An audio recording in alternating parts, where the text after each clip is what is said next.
കവിഞ്ഞൊഴുകുമി അനുഗ്രഹം, നിറഞ്ഞൊഴുകുമി അനുഗ്രഹം. കവിഞ്ഞൊഴുകുമി അനുഗ്രഹം, നിറഞ്ഞൊഴുകുമി അനുഗ്രഹം. എൻ പാപവും ശാപവും ഒഴുകി ദൂരയാ, ഞാൻ സൗഖ്യമാ നീതിയായ ദൈവ പൈതലാ. യേശുവിൻ സ്വന്തമായി തീർന്നു ഞാൻ എന്നെന്നും. കവിഞ്ഞൊഴുകുമി അനുഗ്രഹം, നിറഞ്ഞൊഴുകുമി അനുഗ്രഹം.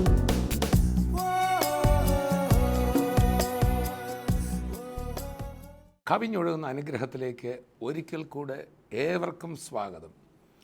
പ്രിയപ്പെട്ടവരെ, ഈ ബൈബിളിൻ്റെ ആകമാന സന്ദേശം മാനവജാതി സൃഷ്ടിതാവായ ദൈവത്തിൽ നിന്നകന്ന് അവൻ വീണുപോയതും ക്രിസ്തു മുഖേന അവനെ വീണ്ടെടുത്ത് വീണ്ടും പ്രകാശത്തിലേക്ക്, മഹത്വത്തിലേക്ക്, ഗ്ലോറിയിലേക്ക് അവനെ മടക്കിക്കൊണ്ടിരുന്നതാണ് ഈ ബൈബിളിൻ്റെ ആകമാന ഒറ്റ വാക്കിൽ പറഞ്ഞാൽ അതാ.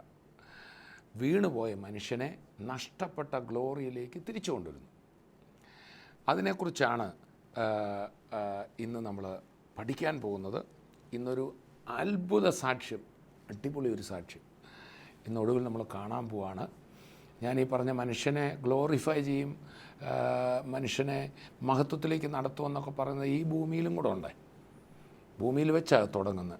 ഒരു വ്യക്തിയുടെ സാക്ഷി എന്ന് കാണും. അത് മാനസിക രോഗിയായി ഈ കഞ്ചാവൊക്കെ വലിച്ച് മദ്യപിച്ച് ജീവിതം നശിപ്പിച്ച്, കുടുംബജീവിതം നശിപ്പിച്ച്, ഒടുവിൽ ഒരു റെയിൽവേ പാലത്തിനരികിൽ ഒരു കൊച്ചു കുടിൽ താമസിച്ച് അവിടെ വെച്ച് മാനസിക രോഗം വന്ന് ഭ്രാന്തന്മാരെ ഇടുന്ന സെല്ലിൽ 1 മാസത്തോളം കിടന്നിട്ടും വിടുതലില്ലാതെ തകർന്നൊരു വ്യക്തി ക്രിസ്തുവിലായപ്പോൾ തൻ്റെ ജീവിതം ചേഞ്ച്ഡായി. ഒരു അവിടെ തന്നെ മനുഷ്യന് ദൈവം കൊടുക്കുന്ന ഗ്ലോറി കാണാം. ക്രിസ്തുവിലായ ഒരു വ്യക്തിയിൽ എങ്ങനെയായി ഗ്ലോറി വരുന്നത്. യേശു ക്രിസ്തു ഈ ഭൂമിയിൽ വന്നത് ഒരു മതം സ്ഥാപിക്കാനല്ല. നമ്മൾ ഈ എപ്പിസോഡുകൾ കൂടെ പറയുന്നത് നമ്മളൊക്കെ പറയുന്ന ഒരു വാക്കായിട്ട് ആരും എടുക്കരുത്. മതം സ്ഥാപിക്കാനല്ല, മനുഷ്യനെ ഗ്ലോറിഫൈ ചെയ്യാൻ. മനുഷ്യൻ ഗ്ലോറിയിലായിരുന്നു. ആദാമിനെ ദൈവം സൃഷ്ടിച്ചപ്പോൾ ഈ ബൈബിളിൻ്റെ ഉൽപ്പത്തി നമ്മൾ വായിക്കുമ്പോൾ അവന് ഇതുപോലൊരു വസ്ത്രം ആവശ്യമായിരുന്നില്ല. ദൈവത്തിൻ്റെ തേജസ്, ഗ്ലോറി, പ്രകാശം അവനെ ചുറ്റിയിരുന്നു. അതിനെക്കുറിച്ചാണ് എബ്രായ ലേഖനം 2-ാം അധ്യായത്തിൽ എബ്രായ ലേഖനകാരൻ പൗലോസ് ശ്ലീഹ പറയുകയാണ്. 8-ാം സങ്കീർത്തനത്തിൽ ഞാൻ നോക്കിയിട്ട് ഇങ്ങനെ വായിക്കുന്നത്, ദൈവം മനുഷ്യനെ തേജസ്സും ബഹുമാനവും കൊടുത്തു, സകലവും അവൻ്റെ കാൽ കീഴാക്കി. പക്ഷെ ഞാൻ നോക്കിയിട്ടിപ്പോൾ ഒന്നും അവന് കീഴ്പ്പെട്ടതായിട്ട് കാണുന്നില്ല. എന്നിട്ട് പറയാം, എന്നാൽ യേശുക്രിസ്തു താഴ്ച വന്നവനായി, ഗ്ലോറി നഷ്ടപ്പെടുത്തിയവനായി, മഹത്വമില്ലാത്തൊരു ശരീരത്തിൽ ഇവിടെ വന്ന ക്രൂശിലൂടെ കടന്നുപോയി വീണ്ടും തേജസ് തിരികെ പ്രാപിച്ചു. എന്നിട്ട് പറയുക, അനേകം പുത്രന്മാരെ തേജസ്സിലേക്ക് നയിക്കുവാൻ അവിടുന്ന് തേജസ് ഇല്ലാത്തവനായി, കഷ്ടാനുഭവങ്ങളിൽ തികഞ്ഞവനായി. യാക്കോബിൻ്റെ ലേഖനം പറയാണ്, എല്ലാ നല്ല ദാനവും തികഞ്ഞ വരവും പിതാവിൽ നിറങ്ങി വരുന്നു. സ്വർഗത്തിലെ ദൈവം നമ്മുടെ പിതാവാണ്, നമ്മുടെ പപ്പായ, എൻ്റെ നിങ്ങളുടെ അപ്പന. നന്മ ചെയ്യാനേ ഒക്കത്തുള്ളൂ.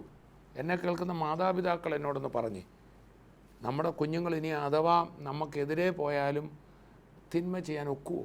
അവരെ ഉപദ്രവിക്കാൻ പറ്റുമോ? ദൈവം നന്മ മാത്രമേ തരൂ. ദൈവത്തിന് സ്നേഹമുണ്ടെന്നല്ല തിരുവചനം പഠിപ്പിക്കുന്ന. ഗോഡ് ഈസ് ലവ് എന്ന ദൈവം സ്നേഹമാകുന്നു. There is only love. സ്നേഹിക്കാനേ പറ്റത്തുള്ളൂ. അപ്പോൾ ആ ദൈവസ്നേഹത്തിൽ നമ്മൾ സ്നേഹിക്കുന്നവർക്ക്, നമ്മൾ ഏറ്റവും സ്നേഹിക്കുന്നവർക്ക് എന്നാ കൊടുക്കുന്നു? നന്മ കൊടുക്കും. അത് തരാൻ കർത്താവ് ഇങ്ങനെ ഒരുങ്ങിയിരിക്കുക. അതിൻ്റെ ഒരു മോഡലായ ഏദൻ തോട്ടത്തിൽ നമ്മൾ കണ്ടു. ഏദൻ തോട്ടം കർത്താവിൻ്റെ നന്മകളുടെ പൂർണ്ണതയാണെന്ന് ഞാൻ കരുതുന്നില്ല. ക്രിസ്തുവിലൂടെ ലഭിക്കുന്ന കർത്താവിൻ്റെ നന്മകളുടെ പൂർണ്ണത. നമ്മളിന്ന് അനുഭവിക്കുന്ന പരിശുദ്ധാത്മ നിറവോ ആത്മാവിൻ്റെ സന്തോഷമൊന്നും ആദാമിന് കിട്ടിയില്ല. ആദാമിന് കുറേ ഭൗതിക കാര്യങ്ങൾ, ആപ്പിളും മുന്തിരിങ്ങയൊക്കെ മാത്രമേ കിട്ടിയുള്ളൂ. അവിടെ സമാധാനം ഉണ്ടായിരുന്നു. പക്ഷെ നമ്മൾ അനുഭവിക്കുന്ന അതിമഹത്തായത്, എബ്രായ ലേഖനകാരൻ പറയുമ്പോൾ പഴയ നിയമത്തിലെ ഒരു ആൾക്കും കിട്ടാത്ത അതിമഹത്തായത്, ഗ്രേറ്റർ ഗ്ലോറിയിലുള്ള കാര്യങ്ങളാണ് നമുക്ക് കർത്താവ് തരുന്നത്. അപ്പോൾ ചുരുക്കി പറഞ്ഞാൽ ക്രിസ്തുവിലൂടെ മാനവജാതിയെ കർത്താവ് തേജസ്കരിക്കും. ഒരാൾ കർത്താവിൽ വിശ്വസിക്കുമ്പോൾ തന്നെ അയാൾ ഗ്ലോറിഫൈഡായി. എന്നാൽ ഇവിടെ റോമാലേഖനം 8-ൽ 2 വാക്യങ്ങൾ ഞാൻ വായിക്കാം. റോമാലേഖനം 8-ാം അധ്യായത്തിൽ 29-30 വാക്യത്തിൽ കർത്താവിൽ വിശ്വസിച്ചവരെ തേജസ്കരിച്ചു, ഗ്ലോറിഫൈഡ് ആക്കി എന്ന് നമ്മൾ വായിക്കും. അപ്പോൾ തന്നെ അതിൽ മറ്റൊരു വാക്യത്തിൽ ഇനിയും തേജസ് പ്രാപിക്കാനിരിക്കുന്നേ ഉള്ളെന്ന് വായിക്കും. അതൊരു കോൺട്രഡിക്ഷനാണോ? അതിലേക്ക് നമ്മൾ വരുന്നത്. റോമർ 8-29-30 അവൻ മുന്നറിഞ്ഞവരെ തൻ്റെ പുത്രൻ അനേകം സഹോദരന്മാരിൽ ആദ്യജാതനാകേണ്ടതിന് അവൻ്റെ സ്വരൂപത്തോട് അനുരൂപരാകുവാൻ മുൻ നിയമിച്ചിരിക്കുന്നു. മുൻ നിയമിച്ചവരെ വിളിച്ചു, വിളിച്ചവരെ നീതീകരിച്ചു, നീതീകരിച്ചവരെ തേജസ്കരിച്ചും ഇരിക്കുന്നു. അപ്പോൾ കർത്താവായ യേശുവാണ് കർത്താവിൽ വിശ്വസിച്ച നമ്മളെ ഓരോരുത്തരെയും മുൻ നിയമിച്ചത്. ലോക സ്ഥാപനത്തിന് മുമ്പേ കണ്ടതുകൊണ്ട് നമ്മൾ വിശ്വസിക്കാൻ പറ്റിയത്. അതുകൊണ്ടാണ് പൗലൂസ് ഒരിക്കൽ ഒരിടത്ത് സുവിശേഷം അറിയിക്കുമ്പോൾ അവിടെ പ്രതിസന്ധികളുണ്ടായി ഒരു പട്ടണത്തിൽ. എന്നാൽ കർത്താവ് പറയാം, നീ ഭയപ്പെടാതെ പ്രസംഗിച്ചു, ഇവിടെ എനിക്ക് വളരെ ജനമുണ്ട് എന്ന് പറഞ്ഞാൽ വേറൊരിടത്ത് പറയുകയാണ്, പൗലൂസ് വേറൊരിടത്ത് പ്രസംഗിച്ചു, നിത്യജീവനായി മുൻ നിയമിക്കപ്പെട്ടവരെല്ലാം വിശ്വസിച്ചു. അപ്പം ഇത് കേൾക്കുമ്പോൾ ചിലർക്ക് തോന്നും ചെല്ലേ കർത്താവ് മുൻ നിയമിച്ച് വെച്ചിരിക്കുകയാണോ അവരെ. അങ്ങനെയല്ല. അതുകൊണ്ടാണ് വേറെടുത്ത് പറയുന്നത് മുന്നറിഞ്ഞവർ ആരൊക്കെ വിശ്വസിക്കുമെന്ന് കർത്താവിന് നേരത്തെ അറിയാം. അപ്പം ആ മുന്നറിഞ്ഞവരെയാണ് മുൻ നിയമിച്ചിരിക്കുന്നത്. ഇവിടെ പറയാണ് മുൻ നിയമിച്ചവരെ വിളിച്ചു, വിളിച്ചവരെ നീതീകരിച്ചു. അപ്പോൾ യേശു ക്രിസ്തുവിൽ വിശ്വസിക്കുമ്പോൾ തന്നെ നീതീകരിക്കപ്പെട്ടു. ഇനി നമ്മൾ നീതീകരണം പ്രാപിക്കേണ്ട. ഈ നീതിയെക്കുറിച്ച് 2 ഐഡിയാസാണ് മനുഷ്യർക്കുള്ളത്. ഞാൻ ഇടയ്ക്ക് പറഞ്ഞതന്നേ ഉള്ളൂ. നമ്മുടെ വിഷയം തേജസ്സാണ്. നമുക്ക് മനുഷ്യൻ്റെ ഒരു നീതിയുടെ രീതിയുണ്ട്. അതായത് ഞാൻ നല്ലതാണെങ്കിൽ ഞാൻ നീതിമാനാവും, എൻ്റെ നന്മ കൊണ്ട് നീതിമാനാകുക. പക്ഷെ ക്രിസ്തുവിൽ പറയുന്ന നീതി അതല്ല. തൻ്റെ നന്മ നമ്മുടെ മേൽ ആരോപിക്കുക. നമ്മൾ പാപികളാണെങ്കിലും ഒന്നിനും കൊള്ളാത്തവരാണെങ്കിലും യേശുവേ എന്ന് വിളിക്കുന്ന നിമിഷം നമ്മുടെ ആ വിശ്വാസം നീതിയായി കണക്കിട്ട് നമ്മളെ നീതീകരിക്കുക. That's God given righteousness. മറ്റേത് ഞാൻ അച്ചീവ് ചെയ്യുന്ന, ഞാൻ സ്വയം ഏൺ ചെയ്യുന്ന റൈച്ചസ്നെസ്. ഞാൻ കുഴപ്പമൊന്നും ചെയ്തിട്ടില്ല, ഞാൻ തെറ്റൊന്നും ചെയ്തിട്ടില്ല. നമുക്കങ്ങനെ പറയാനൊക്കത്തില്ല. ഒരു തെറ്റും ചെയ്തിട്ടില്ലെന്ന് പറയുന്ന സ്വയം പൂർണ്ണമായിട്ട് നീതികമാനാണെന്ന് പറയാൻ പറ്റുന്ന ആരെങ്കിലും ലോകത്തുണ്ടോ? ഒരു തെറ്റും എനിക്ക് വന്നിട്ടില്ല. ഒരു തെറ്റുമില്ലാതെ ദൈവസന്നിധി ചെന്നാൽ ഓക്കെ നീ കൊള്ളാം, കൈ തരും. ആരുണ്ട്? പറ്റത്തില്ല. അത് നടക്കാത്തത് കൊണ്ട്, അത് മനുഷ്യന് സ്വയം നീതീകരിക്കപ്പെടാൻ പറ്റാത്തതുകൊണ്ട് ക്രിസ്തു നമ്മുടെ പാപം അങ്ങ് ഏറ്റെടുത്തു. നീ വിശ്വസിക്കുന്നവരെ സൗജന്യമായി നീതീകരിക്കുക. ആ കുരിശിൽ കിടന്ന കള്ളൻ എന്നെയും കൂടെ ഓർക്കണമെന്ന് ഒറ്റ വാക്ക് പറഞ്ഞപ്പോൾ, നീ ഇന്ന് എൻ്റെ കൂടെ പർദീസയിലിരിക്കും, താഴെ കിടക്കുമെന്നല്ല. I will give you the same glory and same honour as I have.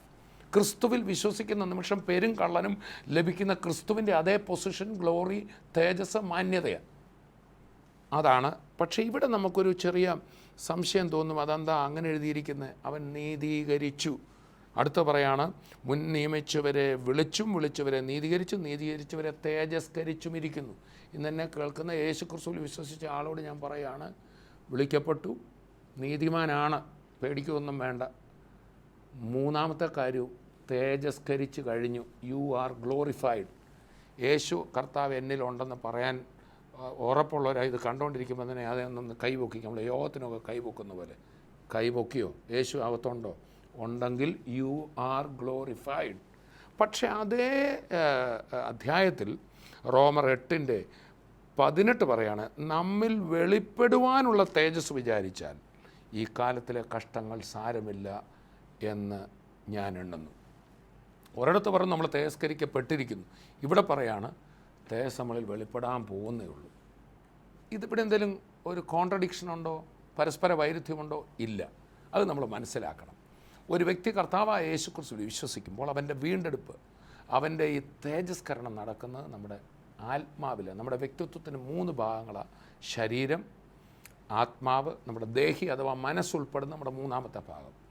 അതിൽ നമ്മുടെ ശരീരത്തിൻ്റെ വീണ്ടെടുപ്പാണ് ഇനി നടക്കാൻ പോകുന്നത്. താഴോട്ട് വായിക്കുന്നു, നമ്മിൽ വെളിപ്പെടുവാനുള്ള തേജസ് എന്ന് പറഞ്ഞിട്ട് സൃഷ്ടി ദൈവപുത്രന്മാരുടെ വെളിപ്പാടിനെ ആകാംക്ഷയോടെ കാത്തിരിക്കുന്നു. അത് കർത്താവിൻ്റെ വരവിൽ നമ്മൾ പൂർണ്ണമായി ശരീരവും കൂടെ തേജസ്കരിക്കപ്പെടും. അതാ ഇവിടെ പറയുന്നത്. സൃഷ്ടി ദ്രവത്വത്തിൻ്റെ ദാസ്യത്തിൽ നിന്നുള്ള വിടുതലും ദൈവമക്കളുടെ തേജസ്സാകുന്ന സ്വാതന്ത്ര്യവും ദൈവമക്കൾ തേജസ്കരിക്കപ്പെടാൻ പോവുക പ്രാപിക്കും എന്നുള്ള ആശയോടെ മായയ്ക്ക് കീഴ്പ്പെട്ടിരിക്കുന്നു. മനഃപൂർവ്വമായിട്ടല്ല, അതിനെ കീഴ്പ്പെടുത്തിയവൻ്റെ കൽപ്പന നിമിത്തം അത്രയും. സർവ്വസൃഷ്ടിയും ഇന്നുവരെ ഒരുപോലെ ഞരങ്ങി ഈറ്റി നോവോടിയിരിക്കുന്നു നാം അറിയുന്നുവല്ലോ. ആത്മാവെന്ന ആദ്യദാനം ലഭിച്ചിരിക്കുന്ന നാമും നമ്മുടെ ശരീരത്തിൻ്റെ വീണ്ടെടുപ്പായ പുത്രത്വത്തിന് കാത്തുകൊണ്ട് ഉള്ളിൽ ഞരങ്ങുന്നു.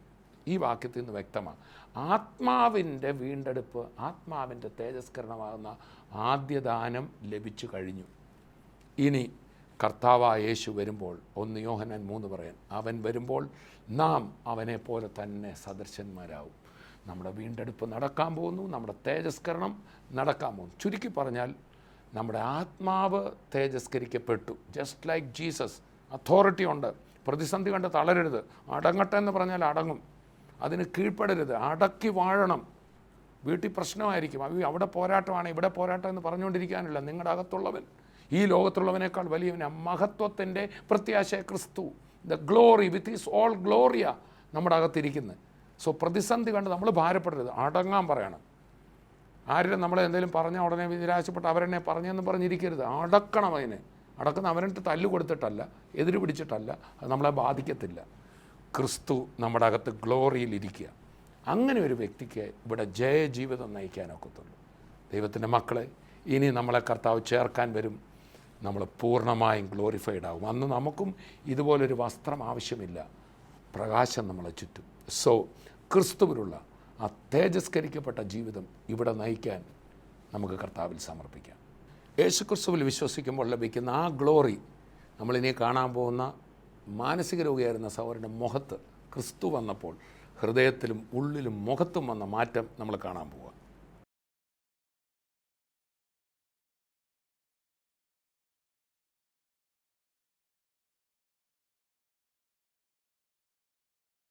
തോസുടിവറെ ഒരത്ഭുത സാക്ഷ്യമാണ് ഇദ്ദേഹത്തിൻ്റെ. നാളുകൾക്ക് മുമ്പ് ഈ സഹോദരൻ മദ്യപാനത്തിനും മയക്കുമരുന്നിനും അടിമയായി. അങ്ങനെ ഇദ്ദേഹം മാനസിക രോഗിയായി. എറണാകുളത്തുള്ള കടവന്ത്ര ഒരു ഹോസ്പിറ്റലിൽ ഇദ്ദേഹത്തെ 1 മാസം പൂട്ടിയിട്ടിരിക്കുക റൂമിൽ. അങ്ങനെ തൻ്റെ ഭാര്യ ഉപേക്ഷിച്ചു പോയി. 2 മക്കളുണ്ട്. വീടിൻ്റെ അവസ്ഥ വളരെ മോശമാണ്. ഇദ്ദേഹത്തിൻ്റെ പിതാവ് വിഷമദ്യം കഴിച്ച് മരിച്ച ഒരു വ്യക്തിയാണ്. ഞാനൊരു ശാപം പിടിച്ച ഭവനത്തിൽ ജനിച്ചൊരു ഒരാളാണ്. എറണാകുളം ഡിസ്ട്രിക്റ്റിൽ കടുങ്കമംഗലം എന്ന് പറയുന്ന സ്ഥലത്ത് ഒരു റെയിൽവേ ട്രാക്കിലെ ഒരു ചെറിയ കുടിലാണ് എൻ്റെ ഭവനം. അങ്ങനെ ആയിരിക്കുന്ന സമയത്ത് ഞാൻ വളരെ ചെറുപ്പം മുതൽ തന്നെ അപ്പച്ചൻ്റെ സ്വഭാവം എനിക്കുമുണ്ടായിരുന്നു. ഞാൻ 12 വയസ്സ് മുതലേ പുകവലിക്കുമായിരുന്നു. 18 വയസ്സായപ്പോൾ തൊട്ട് ഞാൻ മദ്യത്തിന് അടിമയായിരുന്നു. അപ്പച്ചൻ മദ്യം മാത്രമേ കഴിക്കത്തുള്ളായിരുന്നു. ഞാൻ നാളുകൾ കഴിഞ്ഞപ്പോൾ മദ്യപാനം കൊണ്ട് മാത്രം ലഹരി മതിയാകാതെ വന്നപ്പോൾ ഞാൻ കഞ്ചാവ് ഉപയോഗിക്കാൻ തുടങ്ങി.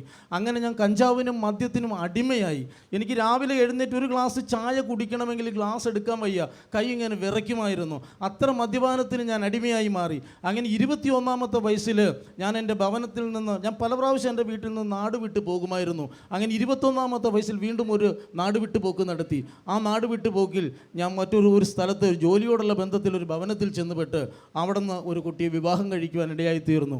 അങ്ങനെ നാളുകൾ കഴിഞ്ഞപ്പോൾ ഞാൻ മദ്യപാനവും മയക്കുമരുന്നിൻ്റെ ഉപയോഗം മൂത്ത് എനിക്ക് മദ്യമില്ലാതെ ജീവിക്കാൻ വയ്യാതെയായി. അവസാനം ഞാനൊരു മാനസിക രോഗിയായിട്ട് മാറി, ഭ്രാന്തനായിട്ട് മാറി. എൻ്റെ ഭാര്യയെ വളരെയധികം ഉപദ്രവിക്കുമായിരുന്നു. എന്നെ ആർക്കും, ആ നാട്ടിൽ ആർക്കും എന്നെ ഇഷ്ടമില്ലായിരുന്നു. എൻ്റെ വീട്ടുകാർക്ക് ആർക്കും എന്നെ ഇഷ്ടമില്ലായിരുന്നു. കാരണം എന്നെ ഇഷ്ടപ്പെടാനായിട്ട് ഒരു ക്വാളിറ്റിയും എനിക്കില്ലായിരുന്നു. അതുകൊണ്ട് തന്നെ എന്നെ ആർക്കും ഇഷ്ടമില്ലായിരുന്നു. അങ്ങനെ ഇരിക്കുന്ന സാഹചര്യത്തിൽ ഞാൻ എൻ്റെ ഭാര്യയായിട്ട് പ്രശ്നമുണ്ടാക്കി, വഴക്കുണ്ടാക്കി, അവളെ ഉപദ്രവിച്ച് ഞാൻ അവിടെ നിന്ന് വീട്ടിലേക്ക് പോരുവാനിടയായിത്തീർന്നു. അങ്ങനെ എൻ്റെ ഭാര്യയും ഞാനും തമ്മിൽ വിവാഹബന്ധം വേർപെടുത്തുവാനിരിക്കുന്ന സമയത്താണ് ഞാൻ എൻ്റെ ഭവനത്തിൽ വരുമ്പോഴാണ് എൻ്റെ ഭവനത്തിൽ ഈ കാര്യങ്ങളൊക്കെ നടക്കുന്നത്. അങ്ങനെ ഒറ്റപ്പെട്ട്, ഒന്നുമില്ലാതെ, ഇടാനായിട്ടൊരു ഡ്രസ്സില്ലാതെ, 10 രൂപ പോലും കയ്യിലില്ലാതെ, ഒറ്റപ്പെട്ട് ഭൂമിയിൽ ആരുമില്ലാതെ ഇരിക്കുന്ന സാഹചര്യത്തിലാണ്. ആത്മഹത്യയല്ലാതെ മുമ്പിൽ മറ്റൊരു മാർഗവും ഇല്ല. അങ്ങനെ ഇരിക്കുന്ന സാഹചര്യത്തിൽ ഒരാൾ എന്നോട് പറഞ്ഞു, സഹോദരൻ നിങ്ങളൊരു മീറ്റിങ്ങിന് വരാമോ എന്ന് ചോദിച്ചു. മീറ്റിങ്ങിൽ വരാമോ എന്ന് ചോദിച്ചപ്പോഴത്തേക്കും ഞാൻ അവരോട് പറഞ്ഞു ദൈവത്തെ എനിക്കറിയാം, പിന്നെ ഞാൻ അതിന് ആവശ്യമില്ലാത്ത പണിക്കൊക്കെ വരുന്നത് ഞാനില്ല. അത് തന്നെയല്ല, ഞാൻ വരാമെന്ന് വിചാരിച്ചാൽ എനിക്ക് ഇട്ടുകൊണ്ട് വരാനായിട്ട് ഒന്നുമില്ല. എനിക്കൊരു നല്ല ഡ്രസ്സില്ല ഇട്ടുകൊണ്ട് വരാനായിട്ട്. ആകെപ്പാടെ ഇട്ടിരിക്കുന്ന ഒരു മുണ്ട് ഷർട്ടും മാത്രമേ ഉള്ളൂ. അതാണെങ്കിൽ ബീഡിയുടെ തീ വീണിട്ട് അവിടെ ഇവിടെയൊക്കെ നിറച്ച് തുള വീണ ഒരു മുണ്ടും അതുപോലത്തെ തന്നെ ഒരു ഷർട്ടും, അല്ലാതെ എനിക്ക് വേറെ ഒന്നും ഇല്ല ഇട്ടുകൊണ്ട് വരാൻ. അപ്പോൾ ഞാൻ എന്തെടുത്തുകൊണ്ട് വരുമെന്ന് ചോദിച്ചു. അത് കഴിഞ്ഞ് ആ സഹോദരനോട് ഞാൻ പറഞ്ഞു, സഹോദരൻ ഇനിയിപ്പോൾ ഇതിട്ടുകൊണ്ട് വരാമെന്ന് വിചാരിച്ചാൽ എൻ്റെ കയ്യിൽ ഒരു 2 രൂപ പോലും ഇല്ല, വണ്ടിക്കൂലിക്ക് പോലും എൻ്റെ കയ്യിൽ പൈസ ഇല്ല എന്ന് പറഞ്ഞു. അപ്പോൾ ആ സഹോദരൻ പറഞ്ഞു സാരമില്ല സഹോദരൻ വാ എന്നും പറഞ്ഞ് എന്നെ നിർബന്ധിച്ചൊരു മീറ്റിങ്ങിലേക്ക് കൊണ്ടുപോയി. ആ മീറ്റിങ്ങിൽ ഇരിക്കുന്ന സമയത്ത് യേശു എന്നെ തൊടുവാനിടയായി. അതിന് മുമ്പായിട്ട് ഞാൻ മറ്റൊരു കാര്യം പറയട്ടെ. അതിന് മുമ്പായിക്കൊണ്ട് തന്നെ മാനസിക രോഗം വന്ന് മാനസിക രോഗം വന്ന് എൻ്റെ ഭാര്യയെ ഉപേക്ഷിച്ച് പോന്ന ശേഷം ഞാൻ ആദ്യമായിട്ട് മീറ്റിങ്ങിലേക്ക് കടന്നു പോകുന്നതിന് മുമ്പായിട്ട് തന്നെ ഞാനൊരു മാനസിക രോഗിയാണെന്നുള്ള കാര്യം എനിക്ക് അറിയത്തില്ലായിരുന്നു. ഞാൻ നിർബന്ധത്താൽ ഒരു ഡോക്ടറെ പോയി കാണുവാനിടയായി. ഡോക്ടറെ പോയി കണ്ടത് കടവന്തറയിലുള്ള, എറണാകുളം കടവന്തറയിൽ സെൻട്രൽ ഹോസ്പിറ്റൽ എന്ന് പറഞ്ഞ ഒരു ഭ്രാന്താസ്പത്രിയുണ്ട്, മെൻ്റൽ ഹോസ്പിറ്റലുണ്ട്. ഡോക്ടർ ഡേവിഡ്, അദ്ദേഹത്തിൻ്റെ പേര് ഡോക്ടർ ഡേവിഡ് എന്നാണ്. അദ്ദേഹത്തിനെ പോയി കണ്ട് അദ്ദേഹം പറഞ്ഞു 1 മാസം എന്നോട് അവിടെ കിടക്കാൻ പറഞ്ഞു. അങ്ങനെ അദ്ദേഹം എന്നെ 1 മാസം ട്രീറ്റ് ചെയ്തു. ആ ഒരു മുറിക്കകത്ത്, അടച്ചിട്ടിരുന്ന മുറിക്കകത്ത് എന്നെ കിടത്തി, പുറത്തേക്ക് എന്നെ വിടത്തില്ലായിരുന്നു. അങ്ങനെ കിടന്നു. അതുകൊണ്ടൊന്നും എൻ്റെ രോഗം പൂർണ്ണമായിട്ടും മാറിയില്ല.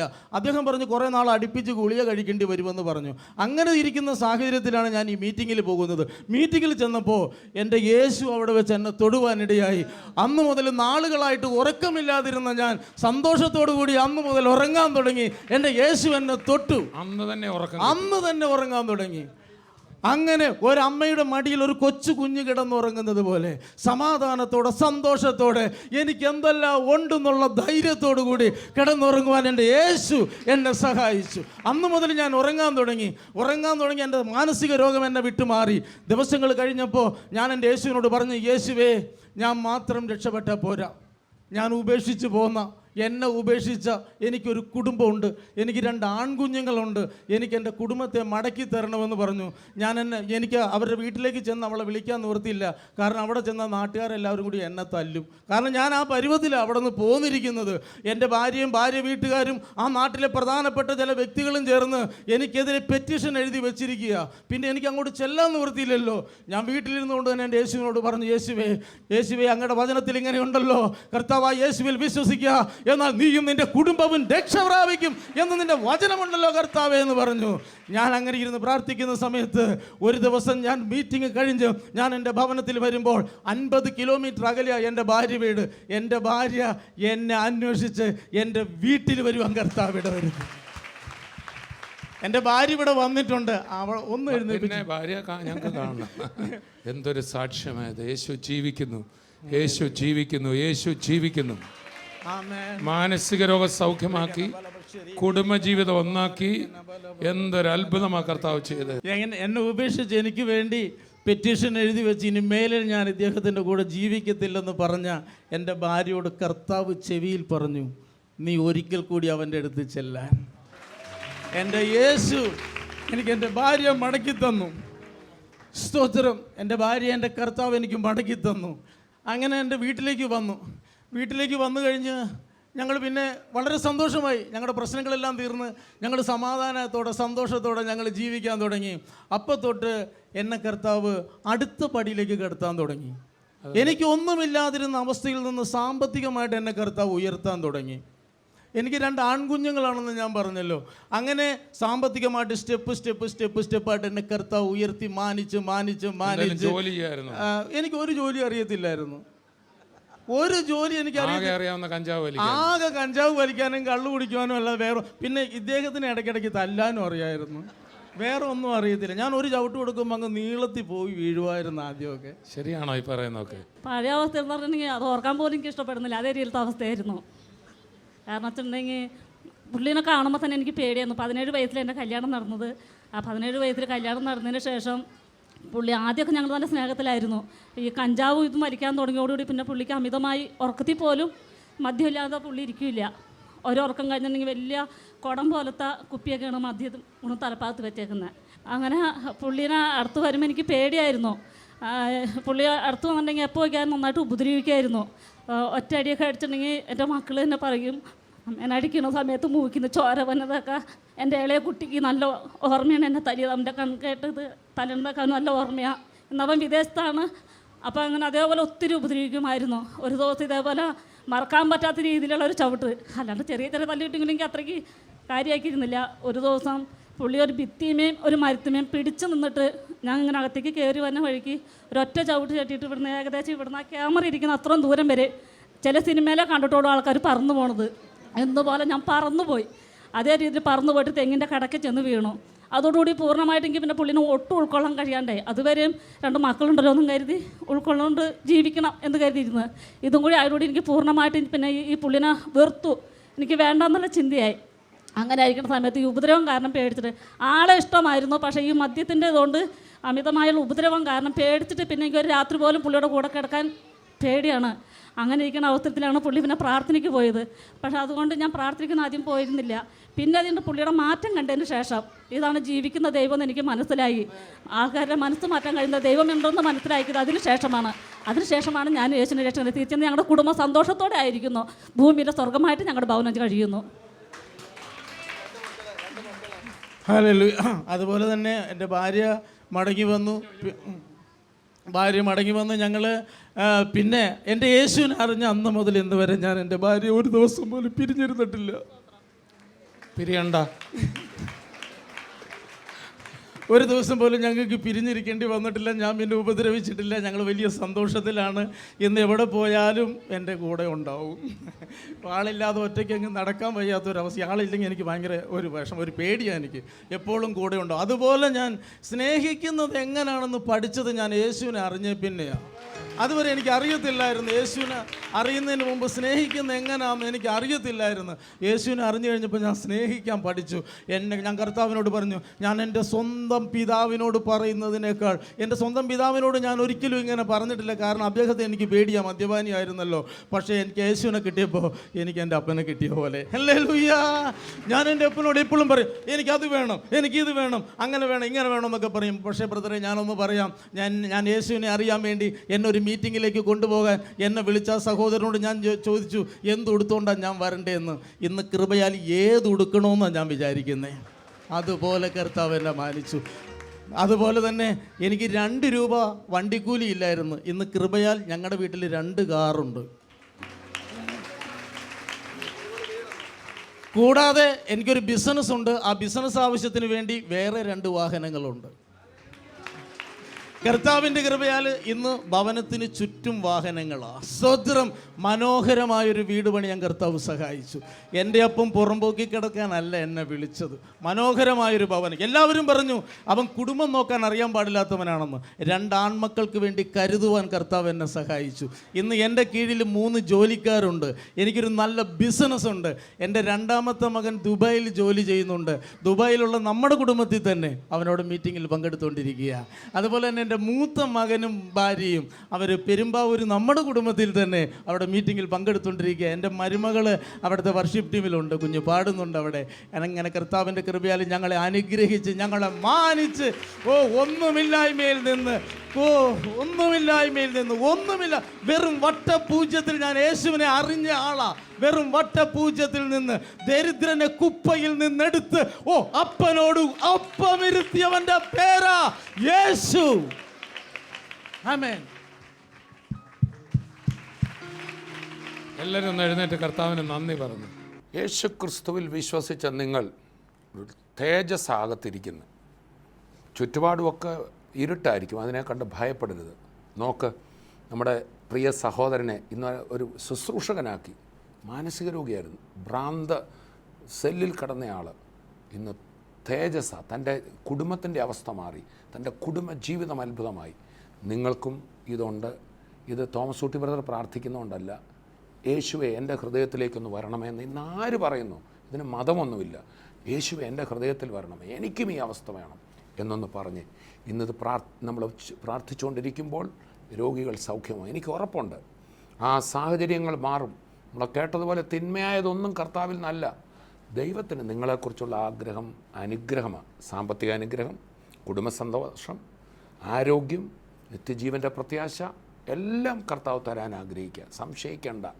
ഇന്ന് വന്നിരിക്കുന്ന പ്രതിസന്ധി ദൈവത്തിൽ നല്ല പിശാചാത് ഇറങ്ങിപ്പോകാൻ പറയണം. ആ ദാരിദ്ര്യം പൈശാചികമാണ്, ഇറങ്ങിപ്പോകാൻ പറയണം. നിങ്ങളുടെ അകത്ത് വിശ്വസിക്കുമ്പോൾ ആ ഗ്ലോറി ഉണ്ട്, ആ ഗ്ലോറിയിൽ കൽപ്പിക്കണം. ഇത് ദൈവഹിതമായ എൻ്റെ കഷ്ടപ്പാടെന്ന് പറഞ്ഞിരിക്കാനല്ല വിളിച്ചത്. നമുക്കൊന്ന് പ്രാർത്ഥിക്കാം. പിതാവേ, ഞങ്ങൾ അങ്ങയെ സ്തുതിക്കുന്നു. ഇത് കണ്ടുകൊണ്ടിരിക്കുന്ന ഓരോ വ്യക്തിയും ഇന്ന് കേട്ട വചനം പോലെ അവരുടെ ഉള്ളിലെ ആ ഗ്ലോറി, അവരുടെ ഉള്ളിലെ ആ മഹത്വം, കർത്താവേ, അത് അവരിൽ പ്രകാശിക്കട്ടെ. സാഹചര്യങ്ങൾ മാറട്ടെ. രോഗികൾക്ക് വേണ്ടി പ്രാർത്ഥിക്കുന്ന കർത്താവേ, അങ്ങയുടെ കരം ഇപ്പോൾ തന്നെ മക്കളെ സ്പർശിക്കണം. കണ്ണുകൾ സൗഖ്യമാകട്ടെ. സാഹചര്യങ്ങൾ മാറട്ടെ. ആന്തരിക അവയവങ്ങൾ, ബാക്കിയ ശരീരവും ഒക്കെ സൗഖ്യമാകട്ടെ. കർത്താവിൻ്റെ വിടുതൽ അവരുടെ ബിസിനസ്സുകൾ ഉണ്ടാകട്ടെ. ആ സാമ്പത്തിക പ്രശ്നങ്ങൾ മാറട്ടെ. കുടുംബത്തിലെ അസ്വസ്ഥതകൾ മാറട്ടെ. എല്ലാ പൈശാചിക ബന്ധനങ്ങൾ, ആഭിചാര കെട്ടുകൾ എന്തിനാലാണോ കഷ്ടപ്പെടുന്നത്, ഇപ്പോൾ വിടുതലാകട്ടെ. മഹാസന്തോഷം കൊണ്ട് നിറയ്ക്കണം. കർത്താവ് വിടുവിച്ചതിനായി സ്തോത്രം. യേശുവിൻ നാമത്തിൽ തന്നെ ആമേൻ. ആമേൻ. കർത്താവിൽ വിശ്വസിക്കുമ്പോൾ നമ്മുടെ ഹൃദയം പ്രകാശിക്കും, നമ്മുടെ ചുറ്റുപാടുകൾ മാറും. ഇനി യേശു നമുക്കായി വരും. അവിടുന്ന് വരുമ്പോൾ പൂർണ്ണമായൊരു തേജസ്കരണമുണ്ട്. കർത്താവിൻ്റെ വരവിനായി ഒരുങ്ങാം. നാളെ നമുക്ക് ഇതേ സമയം ഇതേ ചാനലിൽ മറ്റൊരു പ്രോഗ്രാമുണ്ട്. അതിൽ വീണ്ടും കാണാം. അതുവരെയും I bless you in Jesus name. Amen.